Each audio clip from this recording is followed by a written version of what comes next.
You're giving them money, right? What? How does the government get money? Taxes. Who pays taxes? Consumers. We eat the rice.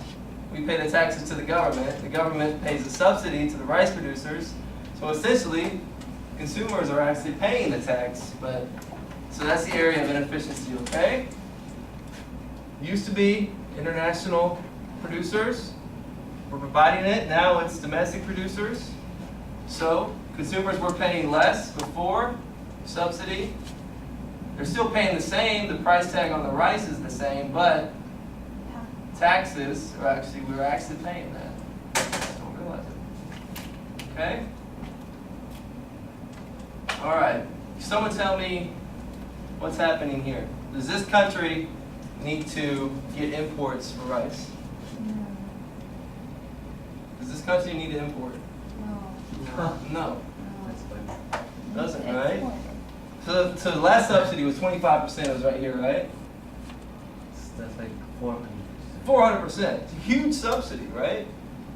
Why is the government going to give such a big subsidy? They're giving a subsidy beyond the demand for the domestic market.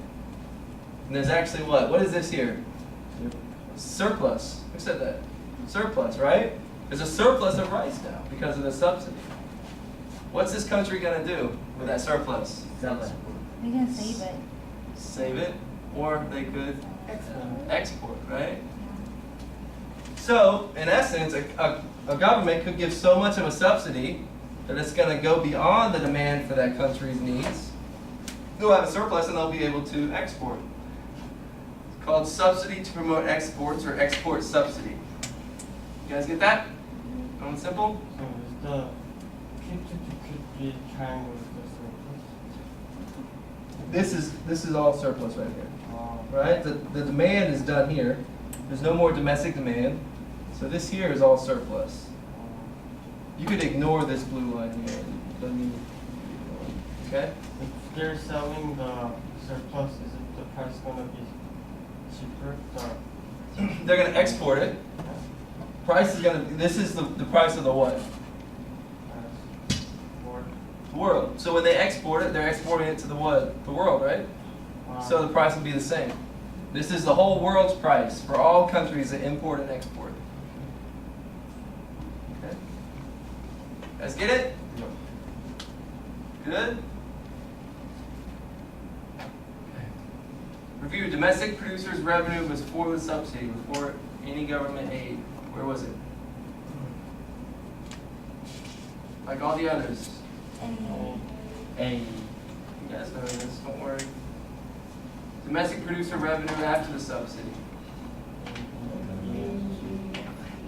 A, B, E, F, G, right? This is the revenue they're making just by selling the rice, and this is the revenue they're making from government. Right? The government's giving them money. It's revenue. Total amount of government subsidy, you guys said it. What is it? EFG. Domestic producer surplus.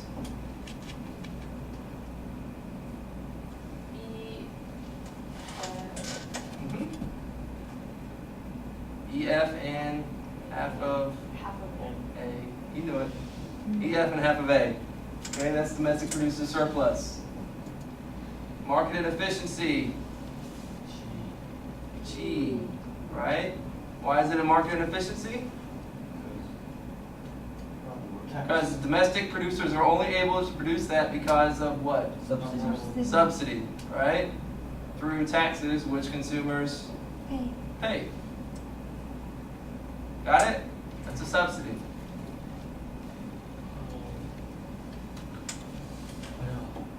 It's a lot, huh? It's a lot to take in. You guys make sure that you're reading this chapter in the book too. The explanations are there as well. If you read them a few times, it'll start to click for you, okay? Okay, real quick, just a couple of things. The chapter finished out with some other different types of protectionism, administrative barriers. Bureaucratic barriers are simply countries Many countries prevent imports of their markets by placing waves of paperwork and legal requirements that raise importing costs. So, that's another way that a country is going to implement protection. Product standards, health, safety, environmental considerations can be used to exclude goods from a local market.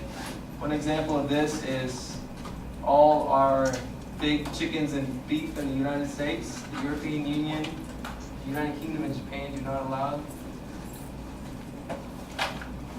Environmental standards, depletion of common access resources, with endangered species being particularly controversial, causes trade fights, and finally qualifications. Essentially that means if you're a medical doctor in Korea, can you be an MD in the United States?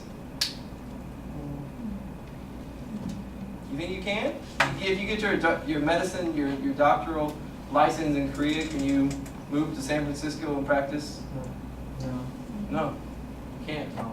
Different standards. That's another type of protection. They're protecting domestic services such as teachers and lawyers. Okay?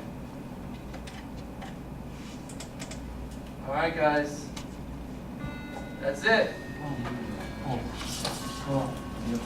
Overload. Yeah. Alright guys, before you leave, please grab a handout. 제가 읽는데 이거. 빨리.